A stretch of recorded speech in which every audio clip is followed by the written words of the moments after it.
decided to vlog this. I'm about to be doing these floors over. So the first thing I gotta do is remove the toilet. I already turned off the water, and I also already removed the line from the valve. I just have this rag here so that it can collect any of the drips, but this valve is working well. The water is not coming out. It's just a little bit of water left in the tank.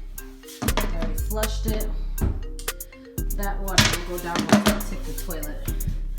Now, next thing I'm doing is I'm just removing the nuts from the actual toilet.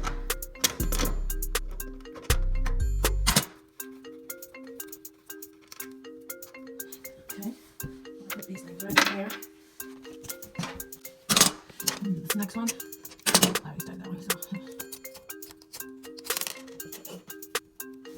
Okay, so right there. So now I'm able to move the toilet. I'm gonna show you how I do it because, like I said, I gotta tip it in order for this water to go down into the drain. So I'm gonna turn the camera around. Okay, I'll do this again over though. So, very important tip when you're grabbing a toilet. Don't ever grab it from the tank because then the tank can separate from the bowl. You want to grab right down here. This is where you want to pick it up from. Because that's how you ensure that you don't break the toilet, especially if you're not replacing the toilet and you're just going to be reinstalling the same toilet. You don't want to break the toilet. So, like I said, right here, squat position.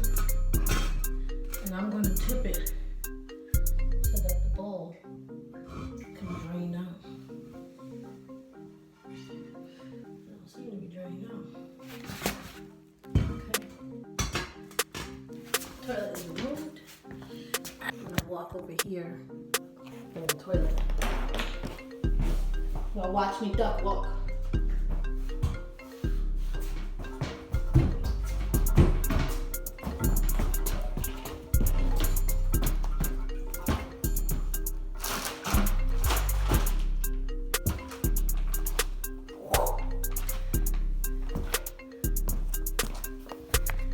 And there you have it. Toilet taken out.